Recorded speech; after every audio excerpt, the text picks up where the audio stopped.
Jam Friends, gimana nih rasanya setelah sekian lama kita tidak berjumpa lagi? Akhirnya kita melakukan podcast untuk menyapa teman-teman yang ada di rumah semuanya ini. Nah, pada episode kali ini saya Niken Rahmawijayanti selaku pembawa acara dan juga yang akan menemani dan juga memandu podcast kali ini. Nah, pada podcast kali ini kita kedatangan tamu yang sangat spesial nih teman-teman. Nah, tamu kita dari ini yaitu ada dari Universitas Negeri Jakarta, yaitu dari Ibu Dr. Aryatun MPD, dan juga dari Universitas PGRI Semarang yaitu Bapak Dr. Mukhlis MPD. Bapak dan Ibu boleh menyapa teman-teman yang ada di rumah? Oke, Mbak Niken, terima kasih waktunya. Halo teman-teman semuanya, halo sahabat Jam Friends dimanapun Anda semua berada, salam kenal semua. Nah, terima kasih Mbak Niken kesempatannya. Izin saya memperkenalkan diri ya. Saya Aryatun, saya saat ini menjadi salah satu dosen di S1 Pendidikan Kimia Universitas Negeri Jakarta. Dan kebetulan juga saya tuh merupakan salah satu alumni juga Mbak Niken. Jadi alumni dari S2 Pendidikan Kimia UNES dan S3 Pendidikan IPA UNES. Nah, senang sekali saya diundang pada kesempatan kali ini. Oke, mungkin Pak Mukhlis. Oke, terima kasih. Selamat siang Mbak Niken, selamat siang Jam Friends dimanapun berada. Perkenalkan saya Dr. Mukhlis MPD, dosen Prodi Pendidikan Bahasa Sastra Indonesia FPBS Universitas PGRI Semarang. Dan Jam Friends yang saya cintai, saya juga alumni UNES, S2 di Ilmu Pendidikan Bahasa. UNES semua nggih Bapak Ibu berarti ini. S3 juga di Ilmu Pendidikan Bahasa UNES. Jadi rasanya kembali ke rumah sendiri itu ya. Ya, rasanya senang sekali ya bertemu dengan alumni UNES ini yang sangat luar biasa nih teman-teman. Baik, inilah perkenalan singkat dari narasumber-narasumber kita, dan podcast ini juga didukung oleh Lupik dan juga UNES. Nah, mengenai tadi dari perkenalan Bapak dan Ibu juga ini ya, tadi kan disampaikan bahwa Bapak dan Ibu ini merupakan alumni dari UNES nih Bapak dan Ibu. Boleh diceritakan secara singkat nih, gimana sih rasanya setelah kembali lagi ke UNES setelah sekian lama gitu Bapak Ibu? Oke. Kalau saya pribadi sih luar biasa, rasa syukur, rasa kangen, rindu yang luar biasa sama alma mater tercinta ini ya, UNES itu. Dengan saya belajar di sini dulu itu yang membuat saya sekarang berada di titik sekarang. Nah, itu benar-benar luar biasa, pengalaman yang luar biasa berada di rumah sendiri seperti ibu sendiri gitu. Ketika kita kembali ke sini, wow, luar biasa. UNES tidak bisa dikatakan dengan kata-kata, tidak bisa lah. Baik Ibu, sangat luar biasa sekali ya berarti ya Ibu ya. Pengalamannya sudah sangat-sangat menjiwai nih. Gitu. Sangat UNES sekali gitu ya Bu ya. Ini. Ya. Baik, dari Bapak sendiri bagaimana gitu Pak? Oke, terima kasih Mbak Niken. Jadi UNES telah memberikan sesuatu yang sangat luar biasa pada diri saya. Artinya membesarkan saya hingga seperti sekarang ini. Dan ada kerinduan yang mendalam sebenarnya. Bahwa dulu apa yang ketika kita ada di dalam kampus itu rasanya biasa-biasa saja gitu. Tapi ketika kita sudah di luar menjadi alumni, ternyata perhatian Bapak Ibu guru besar, dosen kita di sini sangat luar biasa. Perhatiannya kepada mahasiswa itu sangat luar biasa. Dan maaf, itu baru bisa kita rasakan setelah kita di luar loh. Berarti saya masih seperti Mbak Niken dan teman-teman di dalam itu ya, nah gitu-gitu aja. Tapi ketika sudah di luar biasa, baru merasakan hebatnya hebatnya biasa. perhatian UNES Bapak Ibu dosen biasa. kita. Gitu. Oke, jadi dari teman-teman nih bisa melihat bahwa alumni-alumni kita ini sangat bersyukur sekali ya pernah menempuh pendidikan di UNES kali ini. Dan saya pun sepertinya nanti akan merasakan seperti Bapak dan Ibu nih. Pastinya. Nah, sebelum itu saya izin untuk menyinggung nih Bapak Ibu. Bapak Ibu kan di sini ada berkegiatan dan juga ada melakukan sebuah penelitian gitu Bapak dan Ibu. Boleh diceritakan kepada teman-teman kegiatan apa sih yang dilakukan kali ini gitu? Nah, ini untuk riset kami kali ini tuh riset kerjasama nasional ya sifatnya gitu. Jadi ada kerjasama dari UNJ, dari UKRIS ya, kemudian dari UNES. Jadi ada kolaboratif antar perguruan tinggi seperti itu Mbak Niken. Nah, di sini uniknya itu kita multidisipliner ya, karena dari saya dan Prof Woro yang dari UNES itu basicnya adalah pendidikan kimia. Nah, ini uniknya nih kolaboratifnya dengan pendidikan bahasa. Gimana nih caranya untuk membuat chemistry yang lebih epic gitu kan, yang nuansanya lebih bagus itu seperti apa. Nah, ini uniknya kita di sini, sifat yang multidisipliner kita di sini. Jadi ada kolaborasi antara pendidikan sains dengan pendidikan bahasa. Nah, itulah mungkin keunikan dari riset kita kali ini gitu. Jadi istilahnya kita menemukan sebuah model terpadu ya, model terpadu. Di situ modelnya namanya STEM VR dan Ecomix. Di situ nantinya kita goalsnya, tujuannya adalah untuk meningkatkan sebuah kemampuan literasi SDGs mahasiswa, dan juga untuk mendukung dari regenerative education seperti itu. Mungkin Pak Muklis bisa menambahkan. Jadi yang kami lakukan itu sebetulnya pada postur penelitian katalis, tapi bukan.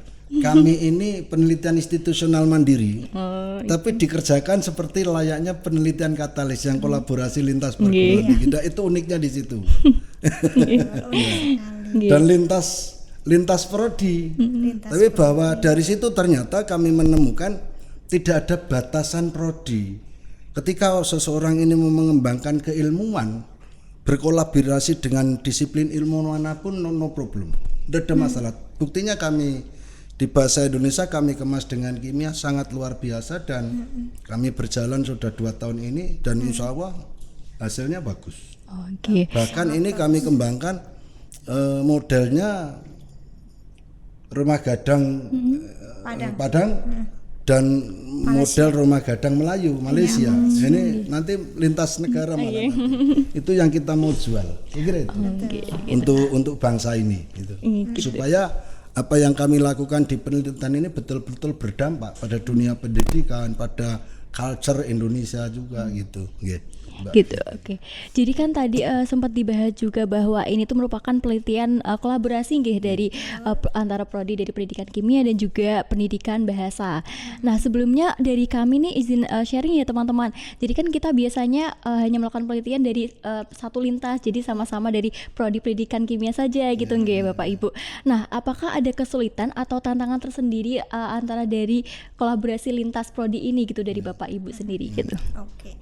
Kalau kita bahas kesulitan, jangan pernah kita menyebut sesuatunya itu ada sulitan, tidak, tapi gantilah dengan challenge atau tantangan. Nah, itu kan segi positifnya ya. Tapi kalau kita sudah mindsetnya kesulitan atau sulit, nah nanti jadi sulit gitu Mbak Niken. Jadi kita ganti redaksinya menjadi challenge-nya apa nih ketika kita bisa mensinergikan antara pendidikan sains atau khususnya kimia dengan pendidikan bahasa. Jadi itulah menariknya di sini, bahwa kita memang mencoba menginisiasi bagaimana cara mengkolaborasikan antara ilmu-ilmu sains ini dengan bahasa. Jadi seperti yang sudah tadi disebutkan oleh Pak Muklis tadi, tidak ada batasan untuk kita berkolaborasi dengan rumpun ilmu manapun, sehingga disitulah tantangan kita untuk berpikir kritis, kreatif, inovatif, bagaimana kita menciptakan sebuah inovasi ya, terutama kalau di sini inovasi pembelajaran yang di situ membahas atau di situ itu teraktualisasi dari nilai-nilai dari bahasa maupun dari nilai-nilai sainsnya. Nah, itulah tantangannya. Dan tantangannya di sini tidak sekedar dari segi bahwa itu bisa nanti diaplikasikan atau dipelajari oleh di sini untuk mahasiswa-mahasiswa nasional di Indonesia aja. Jadi memang kita tantangannya, ayo kita buat tantangan yang lebih internasional nih, seperti apa ya. Jadi kita mencoba nantinya akan membuat sebuah model yang nantinya akan kita kolaborasikan dengan di Malaysia. Jadi ada kebudayaan, 2 buah budaya negara nih, budaya Melayu dan budaya Indonesia seperti apa. Nah, di situ masuklah budaya-budaya itu, bahasa Indonesia kan masuk banget tuh. Ada cerita-cerita bagaimana sih cerita membuat rumah gadang. Nah, bagaimana rumah gadang itu, apakah kok bisa untuk anti gempa nih kayak gitu kan, tindakan preventif apa misalnya ya kayak gitu. Jadi di situ ada cerita. Nah, ambil di situ nilai-nilai bahasa Indonesianya seperti apa. Kalau masalah sainsnya tidak diragukan lagi dong. Bagaimana struktur dari pembuatan rumah gadang tersebut. Nah, kayak gitu. Jadi itu tantangannya. Jadi kita benar-benar mulai berpikir inovatif. Kira-kira konten-konten apa sih yang bisa di situ menjadi pembelajaran kontekstual ya kan, yang bisa dinikmati oleh masyarakat kita pribumi maupun nantinya internasional, supaya lebih mengenalkan budaya Indonesia di kancah internasional seperti itu. Pak Muklis ada Saya kira itu, jadi transformasi ini menjadi penting ya. Transformasi lintas disiplin ilmu itu menjadi penting untuk kita memang memperkenalkan banyak hal di bangsa ini, di dunia gitu. Bagaimana sikap kita di dalam pembelajaran di Indonesia, bagaimana kita membangun culture budaya Indonesia itu di mata dunia. Kalau itu kita hanya berpandangan satu segmen saja, mati itu. Iya betul Nggak Bapak. bakal tumbuh dan berkembang. Maka kami menginisiasi ini, ada kolaborasi antara kimia dan bahasa Indonesia. Nyatanya alhamdulillah bisa itu, Iya. bisa jalan dan jalan. tidak melanggar norma-norma aturan penelitian, tidak melanggar. Justru ini malah dapat nilai plus gitu. Itu saya kira yang kita mengajak adik-adik juga camps friend gitu ya, sehingga friend ya. Iya, camps camp friends. tidak menutup diri. Ketika Anda jurusan matematik harus neliti matematik, ansih itu enggak juga. Jadi bisa berkolaborasi. Itu saya kira. Baik nih, sangat keren sekali nih teman-teman. Bahkan tadi penelitiannya itu sampai ke antar negara ya, Bapak Ibu ya. Sementara masih pengambil model prototipenya Indonesia Malaysia. Indonesia Malaysia. Tahun depan nanti Kita kembali. Iya, semoga nanti akan sampai kita ke kan internasional gitu. Jadi berbahasa Indonesia itu juga tidak hanya ansih untuk orang Indonesia, tapi bagaimana kita kenalkan di negara tetangga gitu kan. Karena mereka juga butuh bisa berbahasa Indonesia gitu. Oke, berarti sangat baik sekali ya dan sangat keren sekali karena ini berarti kita juga secara tidak langsung mengenalkan budaya kita ke budaya luar, begitu nggak Bapak Ibu ya? Saya baru saja dari Vietnam, Mbak. Oh, bagaimana ya Bapak? Itu jadi alat jual beli di sana juga. Bagaimana bisa Dan nggak Bapak? akhirnya Itu. pedagang itu dipaksa dia harus bisa berbahasa Indonesia untuk bisa melayani turis-turis dari Indonesia. Dan keren itu bahasa Indonesia itu sudah ya kalau bolehlah dibilang kan salah satu bahasa dunia sekarang ini bahasa Indonesia. Putusan UNESCO. Sehingga memaksa orang asing harus belajar bahasa Indonesia itu. Dan rupiah juga jadi raja di Vietnam itu. Jadi mendominasi Bisa gitu untuk nggak jual Bapak? beli di sana untuk alat tukar belanja di sana. Gitu. Nilai jualnya lebih tinggi juga dari domnya Vietnam. Gitu. Iya. Berarti kan sudah kita lihat nih teman-teman bahwa di budaya kita bahkan nilai mata uang yang kita bisa pakai itu bisa udah sampai ke negara-negara lain begitu nggak Bapak Ibu. Sangat keren sekali berarti dengan menginisiasi kolaborasi ini itu dapat memajukan atau dapat mengembangkan penelitian lanjutan untuk ke antar negara lainnya gitu Bapak Ibu. Satu lagi mungkin Mbak Niken, Iya. kan di sana ada satu radio. Itu khusus siaran bahasa Indonesia loh. Wah keren sekali Bapak itu.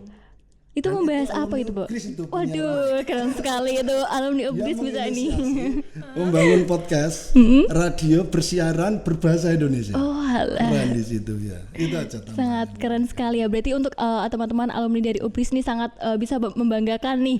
Pernah ada alumninya yang melakukan podcast di Vietnam dengan berbahasa Indonesia lagi. Itu sangat membanggakan sekali nih Bapak Ibu.